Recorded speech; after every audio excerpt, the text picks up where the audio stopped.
Hi hello friends, welcome back to my channel DSP vlogs. ಎಲ್ಲರೂ please ದಯವಿಟ್ಟು subscribe ಮಾಡ್ಕೊಂಡು videos ನೋಡಿ. ನೀವು ಕೊಡೋ ಒಂದೊಂದು ಸಬ್ಸ್ಕ್ರೈಬ್ ಕೂಡ ನನ್ನ ಚಾನಲ್ ಗ್ರೋ ಆಗೋಕ್ಕೆ ತುಂಬಾ ಹೆಲ್ಪ್ ಮಾಡುತ್ತೆ. ಪ್ಲೀಸ್ ಪ್ಲೀಸ್ ಪ್ಲೀಸ್ ಚಾನಲ್ನ ಸಬ್ಸ್ಕ್ರೈಬ್ ಮಾಡ್ಕೊಂಡು ವೀಡಿಯೋ ನೋಡಿ. ಇವತ್ತು ಶುಕ್ರವಾರದಿಂದ ನಾನು ಶುಕ್ರವಾರ ಮಧ್ಯಾಹ್ನ ಆ್ಯಕ್ಚುಲಿ ಇವಾಗಲಿಂದ ವೀಡಿಯೋ ಶುರು ಮಾಡ್ಕೋತಾ ಇದ್ದೀನಿ. ಯಾಕಂದರೆ ಸ್ವಲ್ಪ ಕೆಲಸ ಇತ್ತು, ವಿಡಿಯೋ ಎಡಿಟ್ ಕೂಡ ಮಾಡಬೇಕಿತ್ತು. ಅದಕ್ಕೋಸ್ಕರ ಸ್ವಲ್ಪ ಟೈಮ್ ಆಯಿತು. ನನ್ನ ಮಗ ನನ್ನೇ ನೋಡ್ತಾ ಇದ್ದೀನಿ ಏನು ಮಾತಾಡ್ತಾ ಇದ್ದೀನಿ ಅಂತೇಳಿ.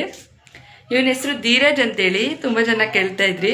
ಇವನು ಇವಾಗ 9 months ಓಲ್ಡ್. ಹಾಯ್ ಮಾಡಮ್ಮ. Hi hi everyone. Hi everyone. Okay friends, already time 12:30 ಆಗ್ತಾ ಬರ್ತಾ ಇದೆ. ಬನ್ನಿ ಪಾಪಗೆ ಫಸ್ಟ್ ಮೀಲ್ ರೆಡಿ ಮಾಡಿ ಅವ್ನಿಗೆ ಊಟ ಮಾಡಿಸ್ಬಿಡೋಣ. ಅವನಿಗೆ ಇವತ್ತು ಕಿಚಡಿ ಮಾಡ್ತಾಯಿದ್ದೀನಿ. ಕಿಚಡಿ ಯಾವ ಥರ ರೆಡಿ ಮಾಡೋದು ಅಂತೇಳಿ ನಿಮಗೆ ರೆಸಿಪಿ ತೋರಿಸ್ತೀನಿ, ಬನ್ನಿ ಫ್ರೆಂಡ್ಸ್. ನಾನು ಈ ರೆಸಿಪಿ ಮಾಡೋದಕ್ಕೆ 2 ಸ್ಪೂನಷ್ಟು ರೆಡ್ ರೈಸ್ ತೊಗೊಂಡಿದ್ದೀನಿ, 1 ಸ್ಪೂನಷ್ಟು ಹೆಸರುಬೇಳೆ ತೊಗೊಂಡಿದ್ದೀನಿ, ಒಂದು 3ರಿಂದ 4 ಬೆಳ್ಳುಳ್ಳಿ ಮತ್ತು 5ರಿಂದ 6 ಪಾಲಕ್ ಸೊಪ್ಪು ತೊಗೊಂಡಿದ್ದೀನಿ. ಇದ್ರ ಜೊತೆ ನಿಮ್ಮ ಹತ್ರ ಯಾವ ಸೊಪ್ಪಿದೆ, ಮೆಂತ್ಯ ಕೂಡ ಯೂಸ್ ಮಾಡ್ಬೋದು. ಇಷ್ಟನ್ನು ಚೆನ್ನಾಗಿ ವಾಶ್ ಮಾಡಿ ಮತ್ತು ಕುಕ್ಕರ್ಗೆ ಸ್ವಲ್ಪ ತುಪ್ಪ, ಜೀರಿಗೆ, ಮೆಣಸು ಇದೆಲ್ಲನೂ ಹಾಕಿ 4ರಿಂದ 5 ವಿಷಲ್ ಮಾಡಿ ಸ್ಮ್ಯಾಶ್ ಮಾಡಿ ನಿಮ್ಮ ಮಕ್ಕಳು ಕೊಡಿ. ಇದರಿಂದ ನಿಮ್ಮ ಮಕ್ಕಳಿಗೆ ಕೆಮ್ಮು, ಕಫ ಅಥವಾ ಕೋಲ್ಡ್ ಆಗ್ತಿದೆ, ಅದು ಕೂಡ ಇದರಿಂದ ಕ್ಯೂರ್ ಆಗುತ್ತೆ.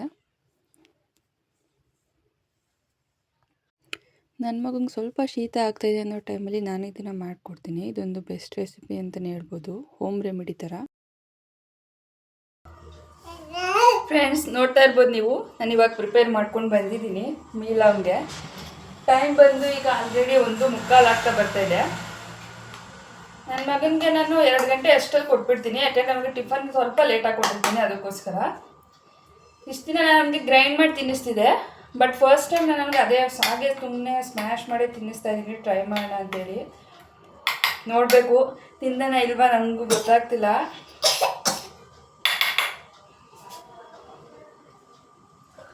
ಆಗಲೇ ನೋಡಿ, ಇವ್ನು ಊಟ ಮಾಡಿಸೋದಂದರೆ ನನಗೆ ತುಂಬಾ ದೊಡ್ಡ ಟಾಸ್ಕು. ನಾನು ಬೆಳ್ಳಿ ಬಟ್ಲೇ ತಿನ್ನಿಸೋದು, ಬಟ್ ಇವತ್ತು ಲೇಟ್ ಆಗಿಬಿಟ್ಟಿದೆ. ಮತ್ತು ನನಗೆ ಡೌಟ್ ಇತ್ತು ತಿಂತಾನೆ ಇಲ್ವಾ ಅಂತಲೂ ನನಗೆ ಗೊತ್ತಿಲ್ಲ. ಸೊ ಟ್ರೈ ಮಾಡೋಣ ಅಂತೇಳಿ ಈ ಥರ ಮಾಡ್ತಾಯಿದ್ದೀನಿ. ಅಗ್ಲಾಗ್ಲೂ ತಿಂದಿಲ್ಲ ಅಂದರೆ ಈಗ ಹೋಗಿ ಮತ್ತೆ ಮಿಕ್ಸಿಲಿ ಸ್ಮ್ಯಾಶ್ ಮಾಡ್ಕೊಂಡು ಬರ್ತೀನಿ. ಇದೇ ಥರ ಅವನು ಎಲ್ಲಿ ಊಟ ಮಾಡಿಸ್ತೀನಿ ಅಂತೇಳಿ ಈ ಥರ ಡೌ ಮಾಡಿಬಿಡ್ತಾನೆ. ಸ್ವಲ್ಪ ಅಡ್ಜಸ್ಟ್ ಮಾಡ್ಕೊಳ್ಳಿ.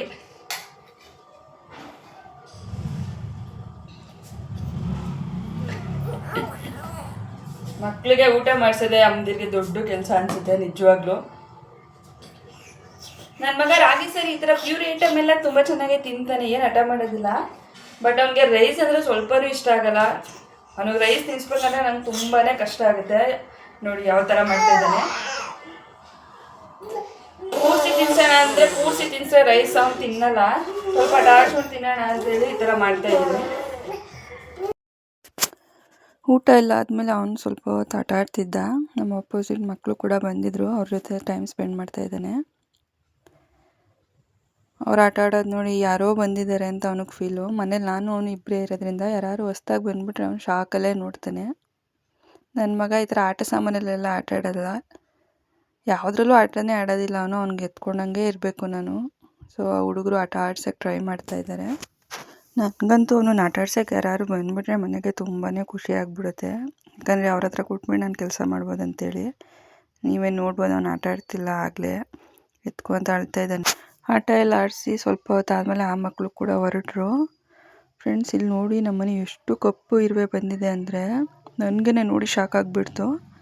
ನಮ್ಮಮ್ಮ ಹೇಳ್ತಿರ್ತಾರೆ ಈ ಥರ ಕಪ್ಪಿರುವೆ ಬಂದರೆ ಸಕ್ಕರೆ ಹಾಕ್ಬೇಕಂತೇಳಿ. ಸೊ ನೆನಪಾಯಿತು, ಸಕ್ಕರೆ ಹಾಕೋಣ ಅಂತೇಳಿ ವೀಡಿಯೋ ಮಾಡ್ತಾಯಿದ್ದಲ್ಲ, ಹಾಗೆ ತೋರಿಸ್ತಾ ಇದ್ದೀನಿ. ಈ ಥರ ಯಾಕೆ ಬರುತ್ತೆ ಅಂತ ನನಗೂ ಗೊತ್ತಿಲ್ಲ. ನಾನು ಏನು ಸ್ವೀಟ್ ಏನೂ ಚೆಲ್ಲಿರಲಿಲ್ಲ, ಬಟ್ ಸಡನ್ನಾಗಿ ನೋಡಿದೆ ಅಲ್ವ, ಶಾಕ್ ಆಗೋಗಿತ್ತು. ಪಾಪ ಕೂಡ ಅಲ್ಲೇ ಮಲಗಿದ್ದ. ಇದೇನು ಕಚ್ಚೋದಿಲ್ಲ ಗೊತ್ತು, ಬಟ್ ಕಿವಿಗೆ ಏನಾರು ಹೋಗ್ಬಿಟ್ರೆ ಭಯ ಅಲ್ವಾ. ಸಕ್ಕರೆ ಆದ ತಕ್ಷಣ ಇರುವೆ ಎಲ್ಲ ಹೊರಟೆ ಹೋಗ್ಬಿಡ್ತು. ಯಾಕಂತ ನನಗೂ ಗೊತ್ತಾಗಲಿಲ್ಲ. ತಿಂತವೆ ಅಂದ್ಕೊಂಡೆ, ಬಟ್ ತಿಂತಾ ಇಲ್ಲ ಅವು ಎಲ್ಲ ಗುಡು ಅಂತ ಓಡ್ಬಿಡ್ತಾ ಇದೆ ನೋಡಿ. ವಿಡಿಯೋನ ಇಲ್ಲಿಗೆ ಎಂಡ್ ಮಾಡ್ತಾ ಇದ್ದೀನಿ. ವಿಡಿಯೋ ಇಷ್ಟ ಆಗಿದ್ರೆ ಪ್ಲೀಸ್ ಲೈಕ್ ಮಾಡಿ, ಶೇರ್ ಮಾಡಿ, ಹಾಗೆ ಫಾಲೋ ಮಾಡ್ಕೊಳ್ಳಿ. ಪ್ಲೀಸ್ ಪ್ಲೀಸ್ ಪ್ಲೀಸ್ ಸಬ್ಸ್ಕ್ರೈಬ್ ಮಾಡ್ಕೊಂಡು ವಿಡಿಯೋ ನೋಡಿ. Thank you.